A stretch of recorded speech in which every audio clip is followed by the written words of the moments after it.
नमस्कार दोस्तों, वैदिक मंथन चैनल में आपका स्वागत है। आज हम शुद्ध ब्राह्मण और सांजनिक सर का घमासान डिबेट सुनाते हैं।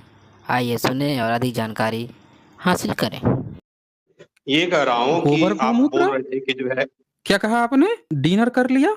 नहीं शुद्ध नहीं ब्राह्मण? आप ही नहीं, आपने डिनर किया कि नहीं किया? नहीं, आप बोल रहे थे कि जो है आपने डिनर किया जो कि नहीं किया, संस्कृत शुद्ध है। ब्राह्मण? अरे शुद्ध ब्राह्मण, पहले आप बताइए, आप डिनर किया कि नहीं किया आपने? कर लिया। आपने उसमें पंचगव्य लिया, गोबर गोमूत्र लिया कि नहीं लिया? सब ले लिया। अच्छा, वो भी ले लिया। आप ये बताइए कि आप बता रहे थे अरे हम बताएंगे, कि लेकिन आप भी तो कुछ बताइए ना कि आप जो है पंचगव्य गोबर गोमूत्र किधर से लेते हैं, क्यों लेते हैं, क्या उसके फायदे हैं, ये भी तो बता दीजिए। ये तो पर्सनल मामला है ना। अरे हम ले पर्सनल मामला चाहे है तो उसको। हाँ, आप एक बात बताइए, आप लिखे हैं शुद्ध ब्राह्मण, अशुद्ध ब्राह्मण जो है, जो टट्टी और मूत खाएगा वो शुद्ध कैसे होगा भाई? आप यही बता दीजिए हमें। किसी की टट्टी खाना, किसी जानवर की टट्टी खाना, किसी जानवर का मूत्र पीना, उससे तो गंदगी होती है भाई। कोई पैंट में मूत देता है तो धुलवाया जाता है, छोटे बच्चे मूत देते हैं तो गंधाने लगता है, और आप किसी जानवर का मूत, किसी जानवर की टट्टी उठा के खाएंगे, डिनर करेंगे और कह रहे हैं आप शुद्ध ब्राह्मण? तो सवाल तो आएगा भाई, कैसे आप शुद्ध ब्राह्मण होंगे? ये ये बताइए हम्म कि बोल रहे थे कि संस्कृत जो है वो बौद्धिस्टों की देन है। देखिए, बोलिए। वो कैसे प्रमाणित करेंगे कि बौद्धिस्टों की देन है? अब वो तो हम कर ही देंगे, लेकिन इसका एक बार आप जवाब दीजिए ना। इसका भी तो एक बार जवाब दे दीजिए कि आपने गोबर और गोमूत्र खा के आप शुद्ध कैसे हैं, ये भी तो आप बता दीजिए। वो तो हम दे देंगे अपना जवाब, बोलिए। अरे, बाबा साहब के संविधान को मानते हैं कि नहीं मानते हैं आप? अरे बिल्कुल मानते हैं, लेकिन हम तो तो हम आपसे पूछ शुद्ध रहे हैं ना लिखे कि हैं, आप आप जो शुद्ध है लिखे हैं। गोबर गोमूत्र खा के भी आप शुद्ध कैसे हैं, यही तो पूछा हमने, और क्या पूछा आपसे, बोलिए। अब शुद्ध और तो लिखे हैं कुछ चाहे पूछा अशुद्ध नहीं। लिखे हैं, वो तो संविधान ने मुझे हम्म अधिकार दिया है। गोबर गोमूत्र हैं? खाने का भी दिया है? भाई, सब थोड़े खाते हैं, जिसको अच्छा लगता है वो खाता है। आपको अच्छा लगता है? मुझे तो नहीं लगता है। फिर भी खाते हैं? नहीं, मैं थोड़े खाता हूँ। अभी तो आपने कहा कि आपने ले लिया है, गोबर भी ले लिया, गोमूत्र भी ले लिया। हम्म अच्छा चलिए, नहीं, अब आप बोल एक रहे बात थे कि करते हैं, थोड़े। चलिए एक बात करते हैं। अभी पूछा ना आपने संस्कृत कैसे है, इसका प्रमाण क्या है, आइए हम आपको सबूत पे बात करते हैं ना, कुछ सबूत पे बात करते हैं। ये लीजिए, ये आप पूछ रहे थे दिखा दीजिए। तो हम आपको सबूत दिखाते हैं, थोड़ा सा सबूत आप देख लीजिए। ये है आपका, फिर से मैं डीसी सरकार की किताब निकाला हूँ, ये जाने माने भारत के इतिहासकार कहे गए हैं। इन्होंने बताया है कि 15वीं सदी में एक रामायण का मैन्युस्क्रिप्ट मिला, 15वीं 15th सेंचुरी का, सुंदरकांड का हाँ कुछ हाँ। हिस्सा मिला। तो वो लिखा था हम्म बंगाली, मैथिली और हम्म आसामी। किसमें लिखा है? हम्म। बंगाली, मैथिली बंगाली, और आसामी मैथिली में। और असमी। ठीक है।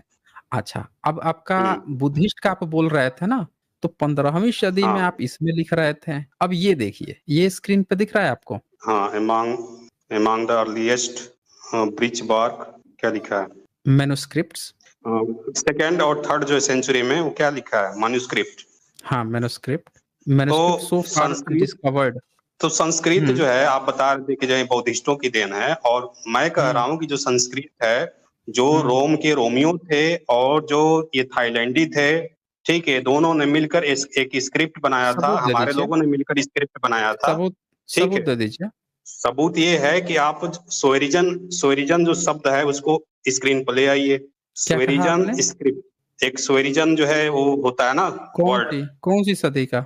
नहीं नहीं, आप जो है, जो अंग्रेजों का जो शब्द है एक सोएरिजन, मतलब संप्रभुता, हुँ। उसको स्क्रीन पर जो है शब्द को या गूगल करके ले आइए, फिर मैं दिखाता हूँ आपको जो है। आप नहीं शेयर कर सकते हैं क्या?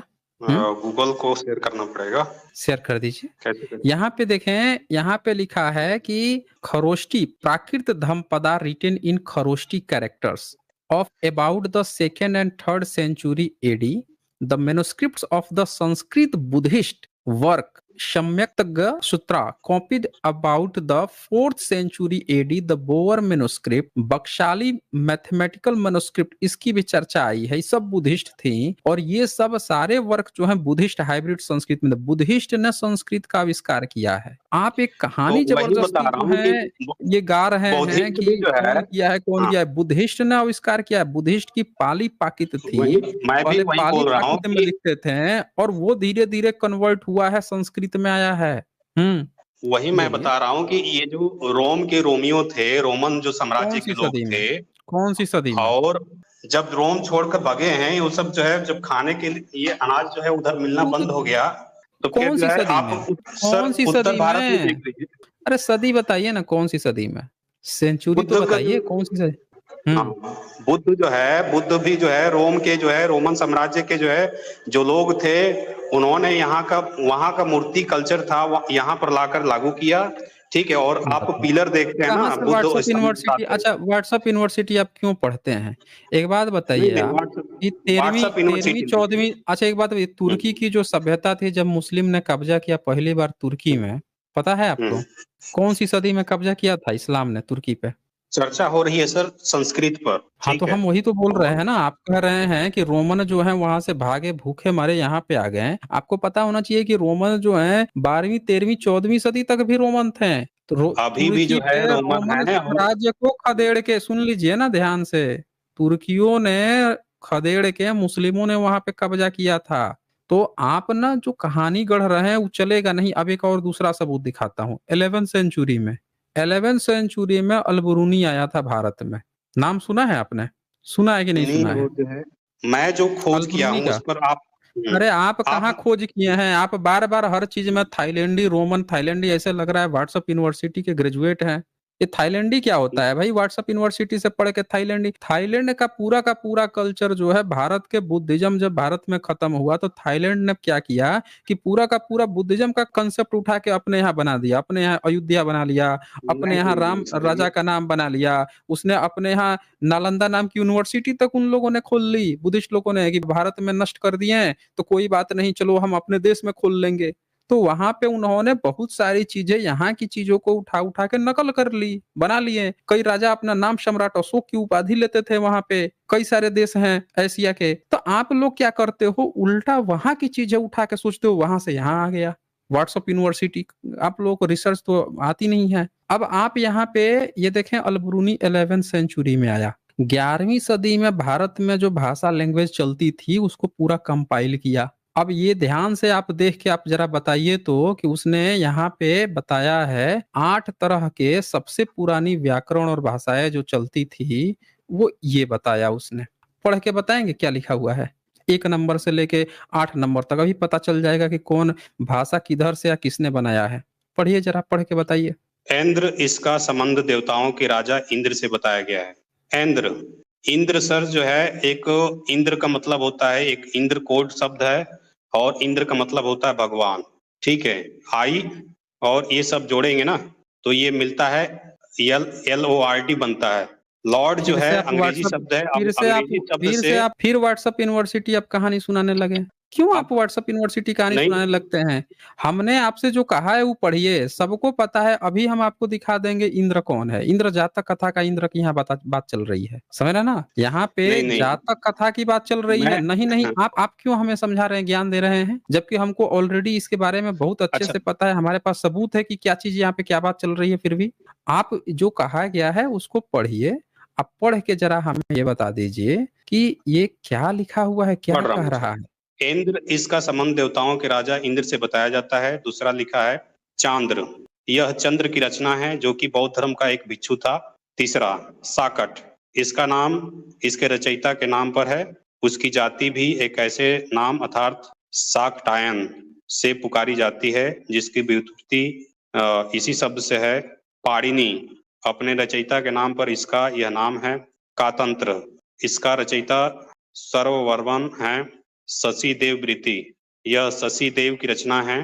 दुर्ग विवृति, फिर जो है शिष्य हितावृत्ति। सर, इसमें मैं बहुत से ऐसे शब्द है जो रोमन साम्राज्य से निकला हुआ शब्द है। अभी जो देव शब्द है देखें, शुद्ध शुद्ध वो भी जो है। ब्राह्मण, हाँ, देखें शुद्ध हम्म, ब्राह्मण। आप जो है ना, रोमन जो है ना, रोमन, उनका जब जन्म भी नहीं हम्म, हुआ था ना, तो उनके ना जब पुरखों के पुरखा होंगे ना, तब भी बुद्धिज्म भारत में फैल रहा था। भारत नहीं का नहीं, हम बुद्धिज्म इतना हल्का में मत जबरदस्ती लीजिए कर आप। देते ना जहाँ तो सुनिए ना, जहाँ पे आप कहानी, जहाँ से जितना कहानी बनाया है ना बैठ के अपने कुएं में, अपने कुएं में बैठ के जो कहानी बने बनाए हैं, सुना है आपने ना, उसको अपग्रेड कर लीजिए। हम आपको बताते हैं कौन है। यहाँ लिखा है ऐन्द्र, इसका संबंध देवताओं के राजा इंद्र से बताया गया है। 8 तरह के व्याकरण भारत में डेवलप हुए थे, जिसमें पहला था इंद्र, और कहा गया था कि इंद्र की रचना किसने की है, तो इंद्र ने की है। अब इंद्र कौन है, ये भी बुद्धिस्ट का है। कैसे, हम दिखाते हैं सबूत आपको। हमारे पास सबूत है ना, नहीं सबूत होता तो आपकी गप्पुड़ सुन लेते। जब हमारे पास सबूत है तो सबूत देखिए। ऐसे हवा में कथा कहानी थोड़े बनाया जाता है। ये इंद्र कौन है उसके बारे में अच्छे से जान लीजिए। वेनसोंग 7th सेंचुरी में आया, अल्बरूनी से भी पहले। तो उसने गंधार में देखा, यहाँ पे देखिए इस स्थान के निकट, दिख रहा है पैराग्राफ बीच वाला, पढ़िए तो एक बार क्या लिखा है, शुद्ध ब्राह्मण। ये बीच वाला पैराग्राफ जो है उसको एक बार पढ़िए तो, इस स्थान के निकट। इस स्थान के निकट पूर्व दिशा में 2 स्फुट पत्थर के प्रत्येक 100 स्तूप, फीट ऊंचे स्तूप, बने हैं। दाहिनी ठीक ओर है। का स्फुट ब्रह्मा का स्तूप लिखा है, और स्पूत नहीं, स्तूप लिखा है, स्तूप। स्तूप, हम्म स्तूप। दाहिनी ओर का स्तूप ब्रह्मा का और बाई ओर वाला शक्र देवराज हम्म इंद्र का हम्म बनवाया हुआ है। ये दोनों हम्म रत्नों से बनाए गए थे, परंतु हम्म बुद्ध भगवान के महापरिनिर्वाण के पश्चात संपूर्ण रत्न साधारण पत्थर बन गए। हम्म। मतलब रत्न अब पत्थर ये कैसे क्या, बन जाएंगे? हाँ तो यही बता रहा हूं ना, अब सुनिए, ध्यान से सुनिए शुद्ध ब्राह्मण।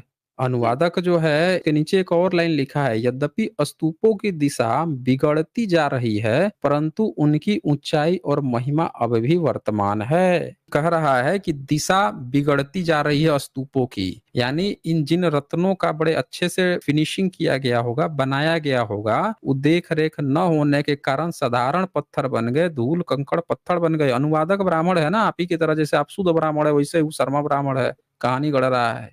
यहाँ पे क्या बात चल रही है कि 7वीं सदी में 100 फीट ऊंचा 2 लोग बने थे।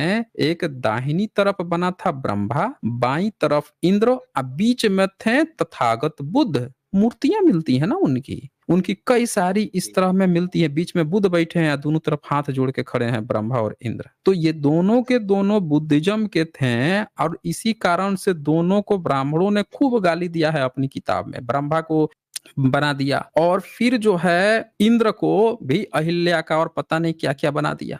तो ये सब लोग आप लोग देख सकते हैं कि स्तूप जो है ये बनता था दोनों का बुद्धिज्म में, बीच में बुद्ध बैठे रहते थे, बुद्ध बीच में बैठे रहते थे, स्तूप बनता था। आप जबरदस्ती गढ़ रहे थे कहानी। अब इंद्र समझ गए होंगे कि ये शक्र जो है जातक कथाओं में आता है, शक्र देवराज इंद्र, ये किस में आता है, बुद्धिज्म में। तो अब जो व्याकरण की बात आ रही थी, अब आते हैं मुद्दे पर फिर से कि ये ऐन्द्र जो बात चल रही थी कि ऐन्द्र कौन है, वो व्याकरण अल्बरूनी ने जो शेयर किया हुआ है। कोई भी चीज जब समझना है तो उसको सही से समझिए ना, उसको व्हाट्सएप यूनिवर्सिटी से समझिएगा तुरंत फंस जाइएगा। ये लीजिए, ये शेयर कर दिया मैंने, इसको अब फिर से देखिए ध्यान से। ये देखिए, कहता है इंद्र, इसका संबंध देवताओं के राजा इंद्र से, यानी ये बुद्धिज्म से, उसके स्तूप बनते थे बुद्धिज्म में, उससे रिलेटेड पहला व्याकरण आया। दूसरा व्याकरण किसका आया, चांद्र का। यह चंद्र की रचना है, जो कि बौद्ध धर्म का एक भिक्षु था। तो भारत के पूरे इतिहास में 11वीं सदी तक भी जो किताबें चलती थी व्याकरण की, वो पहला दूसरा किसकी बनाई हुई थी, वो बुद्धिज्म की थी। अब सुनिए तीसरा, साकट। साकट भी बुद्धिस्ट का था। देखो इसका भी नहीं बताया, इसका नाम इसके रचयिता के नाम पे है। उसकी जाति भी एक ऐसे नाम अर्थात साकटायन से पुकारी जाती है, जिसकी व्युत्पत्ति इसी में है। तो ब्राह्मणों ने तो साकट को गाली देते हैं, तो ये भी बुद्धिस्ट था। चौथा नाम आता है पाणिनि। लेकिन ब्राह्मणों ने पूरे इतिहास में क्या पढ़ाया है कि भारत के सबसे पुराने कौन थे, पाणिनि थे। और पाणिनि ने संस्कृत बना दी, देवों की भाषा बना दी, और उससे संस्कृत की उत्पत्ति हुई, और उससे सब चीज चला। तो ब्राह्मणों ने झूठा कपोड़ पढ़ाया है आज तक। पूरे सब के सब A to Z सब लोग देख सकते हैं कि पूरा कपोड़ पढ़ाया गया है, बर्बाद कर दिया गया भारत के इतिहास को। सर असल इतिहास ये है, एक मिनट, एक मिनट, असल इतिहास ये है कि देख सकते हैं चौथा नंबर पे पाणिनि। पाणिनि भी कोई ब्राह्मण नहीं था। सबसे खास बात है कि पाणिनि भी ब्राह्मण नहीं था। ऊपर के 3 बुद्धिस्ट, चौथा भी ये बुद्धिस्ट ही है, ब्राह्मण नहीं है। फिर कातंत्र रचयिता शौवर्मन, शशिदेव, दुर्गवृत्ति, अशिष्यता, 8 व्याकरण की किताबें चली। लाइन से इनका डेवलपमेंट हुआ, कब हुआ? तो अलबरूनी 11वीं सदी तक। अब अलबरूनी एक विदेशी लेखक था, विदेश से आया था, बड़ा अच्छा संस्कृत का जानकार था, कई भाषाओं का जानकार था, बहुत सारी किताबें उसने लिखी, देखी, सुनी, लेकिन कहीं भी उसने किसी ब्राह्मणों की कोई भाषा लिपि उसको नहीं मिली। उसने ये बातें लिख के गया है। अब अलबरूनी की बात को काटने का किसी माई के लाल में आज तक इतिहासकार में दम नहीं है। ये तो सारे पोस्ट पे बैठ के ब्राह्मण जो है झूठी गलत सलत इतिहास पढ़ा रहा है पब्लिक को, पूरा गलत सलत पढ़ा रहा है इतिहास। और सारे बच्चों को संस्कृत पुराना है का रट लगा दिया, और इसको ईसा से 500 साल पहले बता दिया पाणिनि को। बताइए, जबकि इनसे पहले ऑलरेडी 3 बुद्धिस्ट जो है बना के बैठे हुए थे, व्याकरण बना के बैठे थे, भाषा लिपि बना के बैठे हुए थे। और पाणिनि खुद वो ब्राह्मण नहीं है, क्योंकि अगर ये ब्राह्मण होता, ये लिखता पढ़ता, तो ब्राह्मणों को जरूर इसकी भाषा लिपि के बारे में पता होता, जरूर वो लिखते कि पाणिनि इस लिपि का प्रयोग करते थे। ब्राह्मणों को पता ही नहीं है इसके बारे में। तो ये इतिहास का सबसे बड़ा घोटाला है, जिन घोटालों को आप लोग न कभी जान सकोगे। बस आप दिन भर थाईलैंड और रोमन करते रह जाओगे, व्हाट्सएप यूनिवर्सिटी बना लोगे और ट्रोल करने के लिए ये थाईलैंडी है तो ये है वो है करते रह जाओगे। इतिहास, असल इतिहास जो सोर्स है, मूल सोर्स है, प्राइमरी सोर्स है, उससे पता चलता है। तो मिस्टर शुद्ध ब्राह्मण, कुछ कहना है और आपको? बोलिए। हेलो। सर, और वो कुछ कहना? मनुस्मृति का पहला श्लोक खोल दीजिए थोड़ा, है ना मनुस्मृति आपके पास? मनुस्मृति का पहला श्लोक खोल दीजिए। हम्म, मनुस्मृति का पहला श्लोक क्या कीजिएगा भाई? उसमें मैं दिखाऊंगा ना एक चीज। बताइए। मनुस्मृति का पहला श्लोक में कुछ दिखाएंगे ये। लीजिए, मनुस्मृति का पहला श्लोक खोलते हैं भाई। आइए, इनका हम लोग मनु महाराज की इनकी कहानी देखें भाई। अब देखें, जो मनुस्मृति खुल जाएगा वही हम खोल देंगे। अब पता नहीं कौन है इसका, ये देखिए ये कौन है। ये पहला अध्याय, बोलिए क्या बोलना चाह रहे हैं इसमें? अब पहला लाइन जो है सर, ध्यान से देखिए, पढ़िए उसको। उसमें बोलिए। क्या है? आपको ये संस्कृत लग रहा है? हम्म। आपको ये लाइन संस्कृत लग रहा है? आप ही बता दीजिए ना कौन सा है, क्या है, हम ही सुन लेते हैं। बोलिए। सभी लोग जितने भी ऑडियंस हैं यहाँ सुन रहे हैं, वो ध्यान से जो है पढ़िए। वो अंग्रेजी शब्द है, अंग्रेजी का एक सेंटेंस है, ठीक है। मनु मेक ग्रामा सीन आनगी मई मर्सी, ये जो है अंग्रेजी शब्द है, और ये रोमन शब्द है, जो उसको तोड़ फोड़ कर जो है चेंज करके, ठीक है, ये जो है जानबूझ के जो है एक स्क्रिप्ट तैयार किया गया है, और इसका नाम है स्वरिजन स्क्रिप्ट। स्वरिजन स्क्रिप्ट से ही जो है स्वर्ण शब्द निकला है, ठीक है, और उसी से स्वरिजन स्क्रिप्ट से ही अच्छा, एक संस्कृत बात शब्द निकला बताइए। है। अच्छा, एकदम सही से बताइए शुद्ध ब्राह्मण, कौन सा माल फूके हैं आप? माल नहीं फूके हैं, आप ध्यान से उसको तोड़ फोड़ के देखिए। मनु अरे मेक, भाई, यहाँ पे लिखा है मनु मेका। मेका लिखा मनु हुआ है, मेका, मनु मेका। मनु मेक नहीं लिखा हुआ है, मनु उसको मेका बोलिए ना, ग्रामासीन। अरे उसको तो ये उसको बताइए अलग आप, अलग। जब तोड़ के बनाना ही है तो माइकल जैक्सन को हम ऐसे ना तोड़ दें, माइका लाल जय किशन।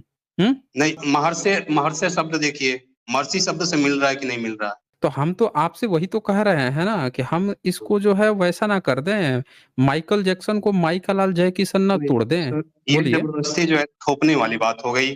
तो ये जो हम है वही जो सेम बात आप कर रहे हैं, यही तो काम कर रहे हैं आप भाई, यही काम आप कर रहे हैं। आपको पता होना चाहिए कि ब्राह्मणों को संस्कृत आती आती नहीं थी।